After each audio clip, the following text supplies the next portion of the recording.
Theresa May will find out whether the EU will approve a Brexit extension. The UK is set to leave the EU on the 29th of March, but May wants the deadline moved to the end of June. This after members of Parliament rejected her proposed exit deal twice. Our correspondent Kevin Ozebek is in Brussels ahead of the EU Spring Summit, where that decision will be made. He joins us now live. So, Kevin, with just 8 days to go until Brexit, things seem as uncertain as ever.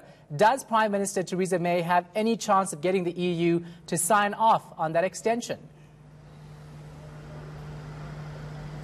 Well, we may know in just a few hours. They've just started meeting. Theresa May had about 15 minutes to make her case on why the EU should offer her that extension. Now, just some backstory here and how this works, this entire process. All 27 heads of government of the remaining EU countries will have to unanimously agree if there is an extension. But we are seeing some EU leaders here take a very hard line, and essentially what they are doing is throwing this back into the court of the UK House of Commons. Leaders walking into this summit have been saying that if we are to grant a short extension, we will only grant it on the condition if UK MPs approve, on the third time, the divorce deal that has been negotiated between the UK and the EU. As your viewers may remember, the House of Commons has already voted down this deal, not once, not twice. So we'll see if the third time is the charm. We are hearing some really tough talking coming from Emmanuel Macron, the president of France. He is saying that if MPs do vote it down, we will be steering our way towards a no-deal Brexit. And that is something that both the EU and the UK have tried very hard to avoid this entire process. So if UK MPs vote down the deal a third time, what happens then? Well, that's a great question. I mean, we have been in uncharted waters ever since a majority of voters in the UK voted to leave the EU. So this has been a learning process for everyone this entire time.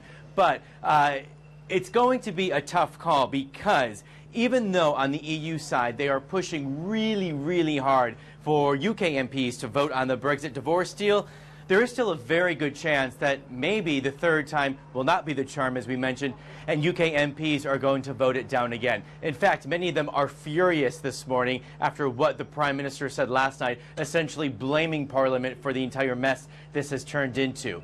Well, with all this being said, Donald Tusk, who is the president of the European Council, did kind of not exactly close the door of there being the possibility of a very long extension.